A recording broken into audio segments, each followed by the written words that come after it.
Yeah, so as I was saying, we consider the general equations for 3D axisymmetric flows.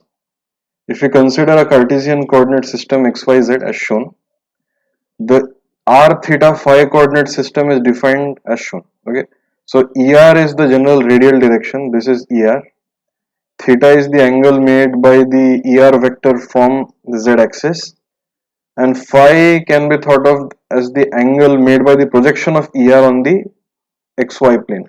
So for various kinds of flows, we can sort of fix the coordinate system in such a way that the flow is sort of independent of phi. So the axis, if we consider the axis to be the z-axis, so if this is the z-axis, the flow is sort of symmetric around the z-axis. Essentially, the flow is symmetric in phi. Whatever phi you take in the xy plane, I mean, you know this, the flow is independent of phi. Such kinds of flow, they look like, they look something like this. So it's symmetric about z. I mean, what I've drawn is not symmetric, but you get the general idea. My artistic touch is not so good. So you want to describe something which is symmetric about the z-axis, so which is axisymmetric.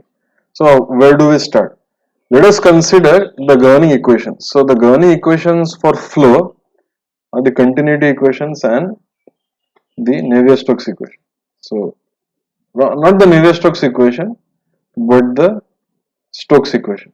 So this is the Stokes equation, which is valid for Re equals 0, and this is the continuity equation. So the form, I mean, we just repeat a bit over here what we have already discussed.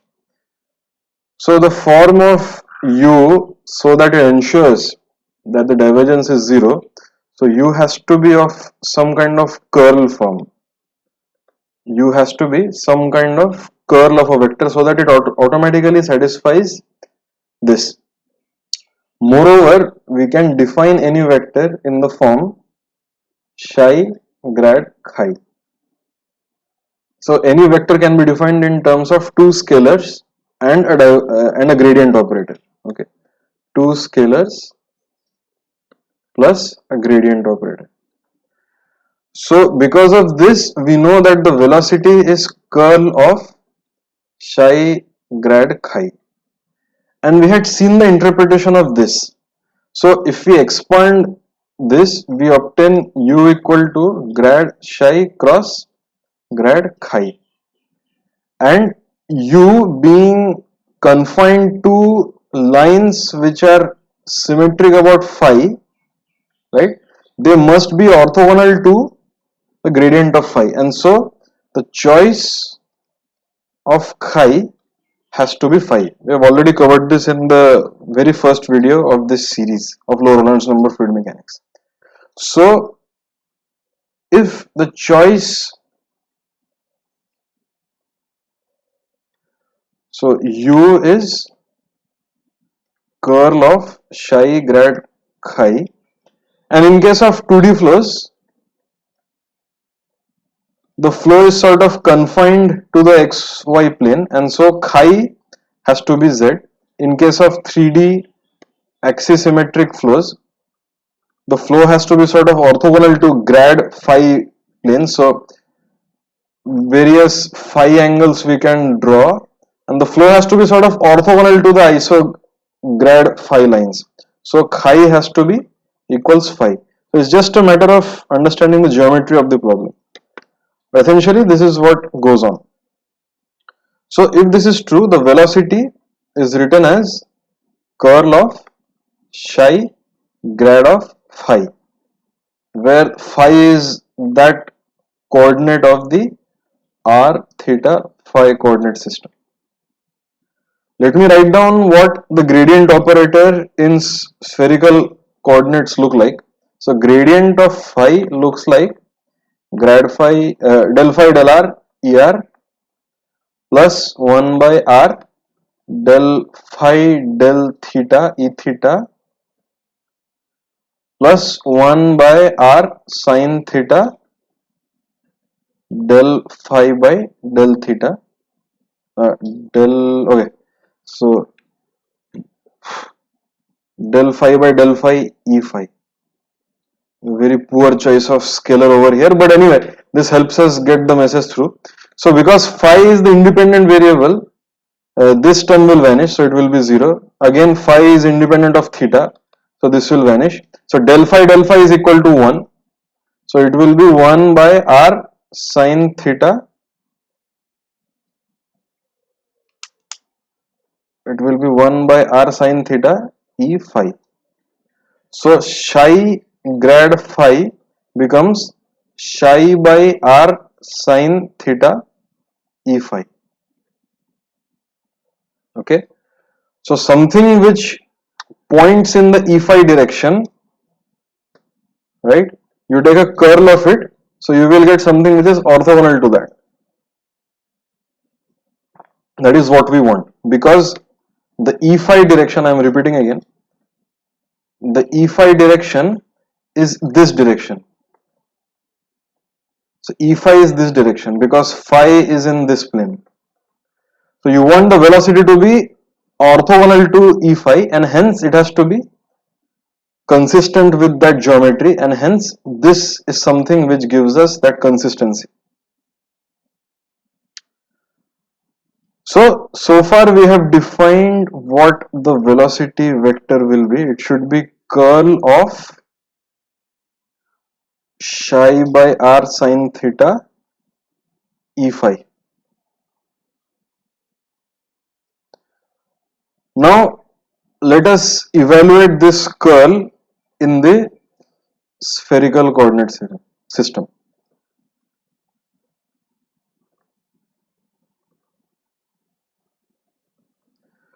So let me write down the expressions over here. Let me write down the curl of a vector in a spherical coordinate. So if A is a vector, the curl is equal to 1 by r sin theta del theta of sin theta a phi minus del a theta del phi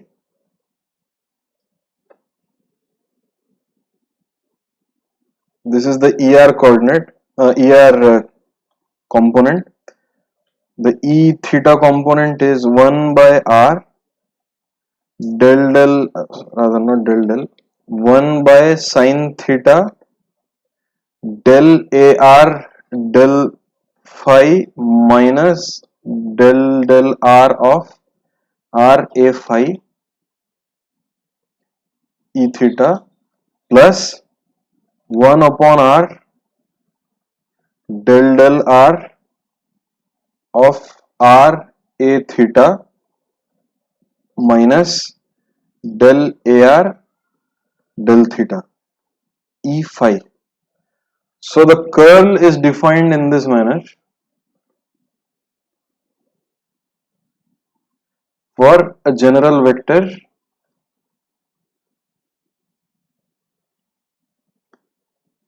A. Now with this in mind, let us try to evaluate this particular expression. So if we make a direct comparison, only the A phi component is non-zero in this.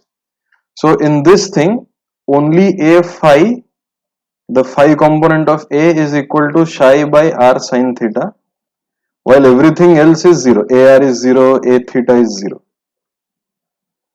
So what is the final expression? So let us see. So what is the ER component? A phi is equal to psi by r sin theta. So the ER component is 1 by r sin theta del theta of sin theta multiplied by psi by r sin theta, right? And A theta is 0. So this is going to be the only component. So sin theta cancels out, and because r is independent of theta, r can go outside, so it becomes 1 upon r square del psi del theta. We've missed a sine theta. 1 by, so we've missed the sine theta. 1 by r square sine theta del psi by del theta. Similarly, what is the E theta component? If you look over here, AR is equal to 0, only A phi is non-zero. So it is minus of 1 upon R del R of R times A phi, and A phi is psi by R sine theta, and this R gets cancelled. So it is, so sine theta goes out of the derivative because sine theta is independent of R. So minus 1 upon R sine theta del psi by del R. So thus we now have the two components.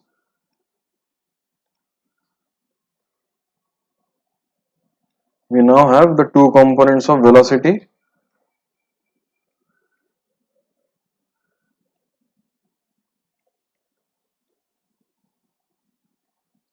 in terms of the stream function psi.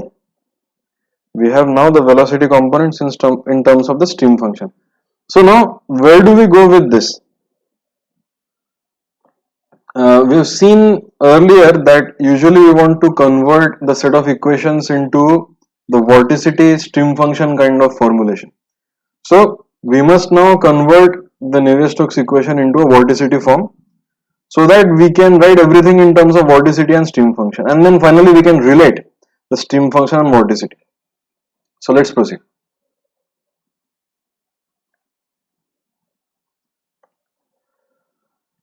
So this equation gave us the definition of psi. Now minus grad p plus mu Laplacian of u equals 0. So how do we sort of cast this equation in terms of the vorticity? So let me write it in this form: grad p equals mu nabla square u. We know that if we have a vector comprised of three sort of vector operations, so there are three vector operations in this, two curls and one velocity. So the output is a vector and we have three sort of building blocks for this vector. So we can always write this particular vector from this particular perspective. A double curl will always yield me a vector and another term. So from vector calculus, we know that this term will be equal to the gradient of the divergence of u minus the Laplacian of u vector. So this is a very famous vector identity. And with the help of Einstein summation notations and with the help of the exercises that we have done pertaining to vectors and their manipulations, you should be able to prove this. So if this is true, then we have the Laplacian of u vector is equal to curl of velocity, so essentially curl of omega, rather minus curl, because this goes on this side and this goes on this side, so minus curl of omega plus the gradient of the divergence of u, but we know that the divergence of velocity is 0, so this becomes minus curl of omega. Therefore this particular equation transforms to gradient of p is equal to mu, so minus mu times curl of omega. So good, we have converted the velocity into omega, but we have not yet eliminated pressure. So the easiest way of eliminating pressure is to take a curl of this equation. Why? Because the curl of a gradient is equal to 0. So 0 equals minus mu curl of omega. Now where do we go from here? So curl of omega is equal to gradient of divergence of omega minus nabla square of omega, right? I mean, we can, okay, let's not do it this way. Let's just keep it over here. So essentially, curl of omega equals 0 is the equation that we have. But let us try to relate velocity and vorticity. So vorticity, we recall, is nabla cross the velocity. So let us expand this. Omega equals nabla cross u, and what was u found out to be? So u in terms of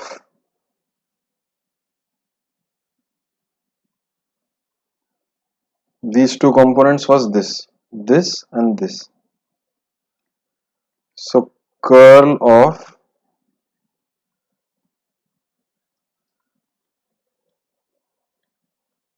ur er plus u theta e theta. Let's just write it in this form. Now what is curl of this? Curl of ur er plus u theta e theta. We have the formula over here. So in this particular expression, if we compare it to this particular expression, and we'll see that ar is equal to ur, a theta is equal to u theta, but a phi is equal to 0. And we know that because the problem is axisymmetric, ur and u theta, they will be both independent of phi. They will not be a function of phi. So let's see what the ramification is. A phi is equal to 0, so this term will vanish. A theta is independent of phi, so this term will also vanish. AR is independent of phi, so this term will vanish.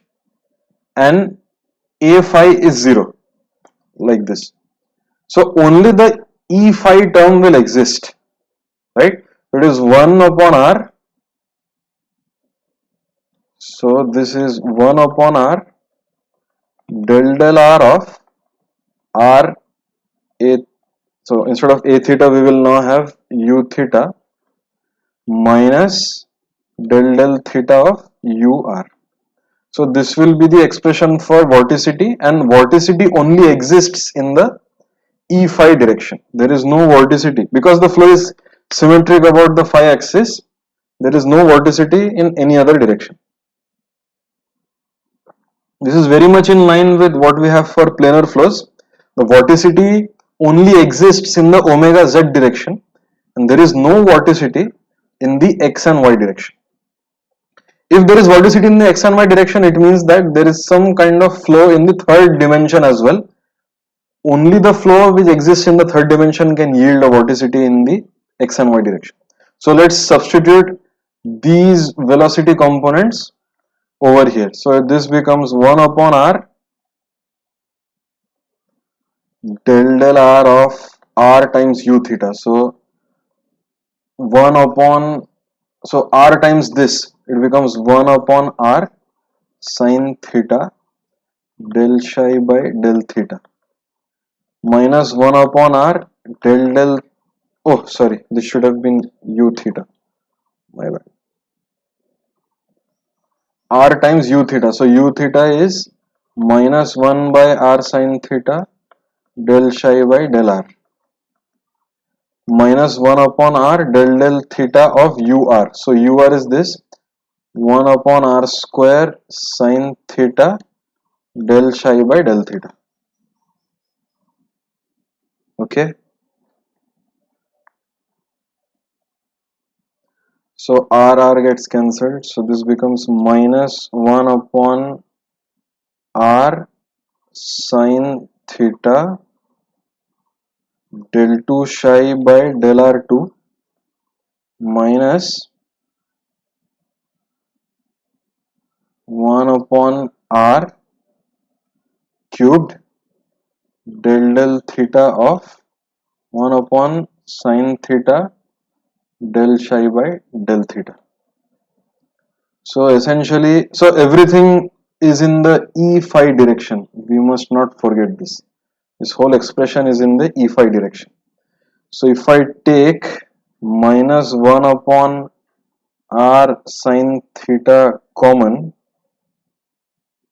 this becomes del 2 psi del r2 plus sine theta divided by r square del theta of 1 upon sine theta del psi del theta in the E phi direction.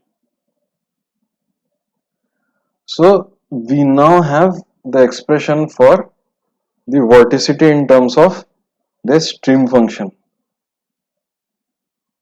Omega is minus 1 upon r sine theta times this entire expression times E phi.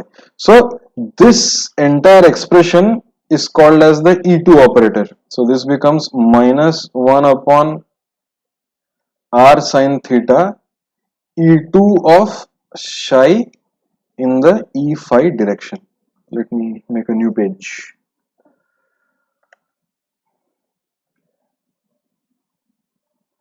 So omega is essentially minus 1 upon r sine theta E2 operated on psi in the E phi direction, where E2, E square if you may, is equal to del 2 by del r2 plus sine theta by r square del theta of 1 upon sine theta del theta. This particular operator is the E2 operator.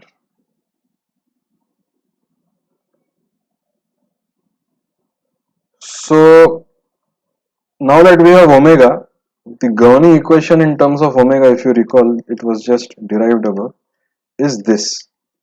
Nabla cross omega is 0. And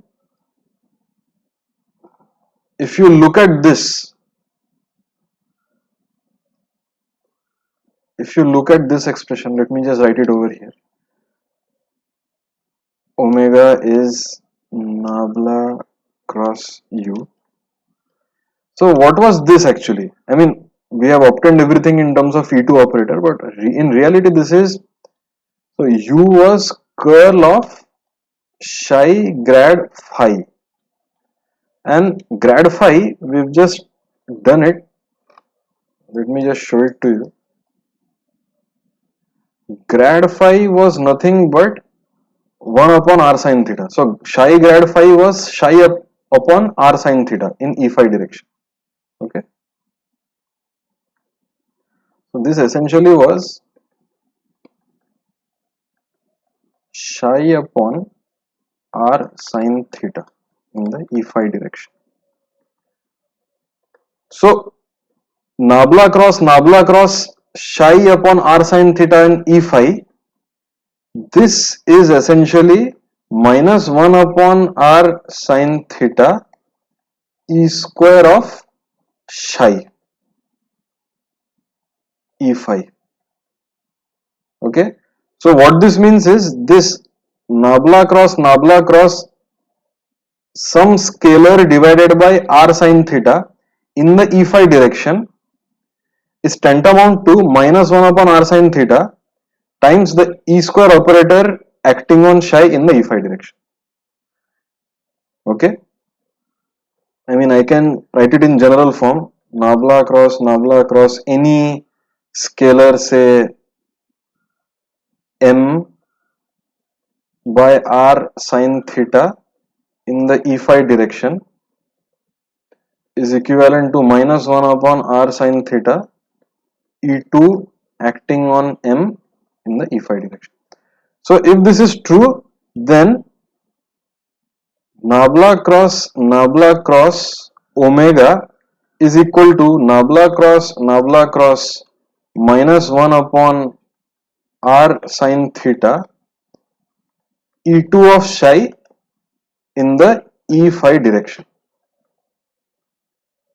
So it is as if 1 upon r sine theta times this scalar, okay, this scalar in the E phi direction. So what will be this expression? It will be minus 1 upon r sine theta right, times E2 operator on E2 of psi E phi.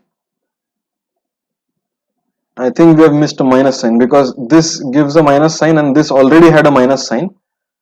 So E2 operator on minus of E2, because I can take this minus sign and associate it with this particular term.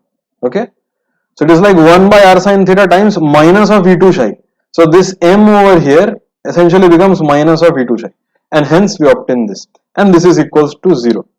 Thus the governing equation finally is E2 operator acting on the E2 operator acting on psi is equal to 0. This is the governing equation, where E2 is not to be confused with Nabla square operator. Okay, this is not the Nabla square operator.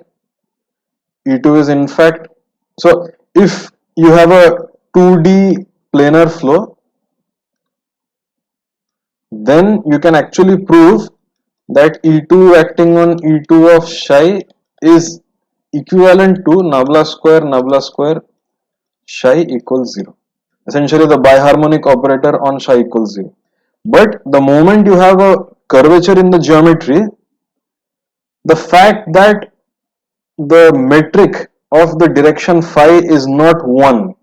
I mean, anyone who has done a bit of curved geometry course, I mean, they will realize that the moment you have non-orthogonal planar surfaces, you must have metric for each gradient and all those operators, and thus the moment you have a curved coordinate system, you cannot have the equivalence that you have in the case of Cartesian coordinate systems.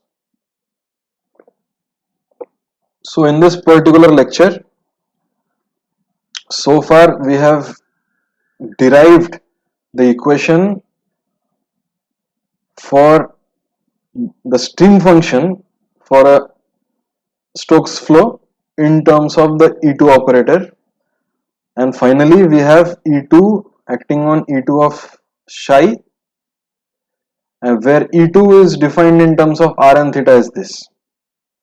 In the next lecture, which is to follow right after this, we will try to make use of these operators and find out the solution for Stokes flow for a moving sphere.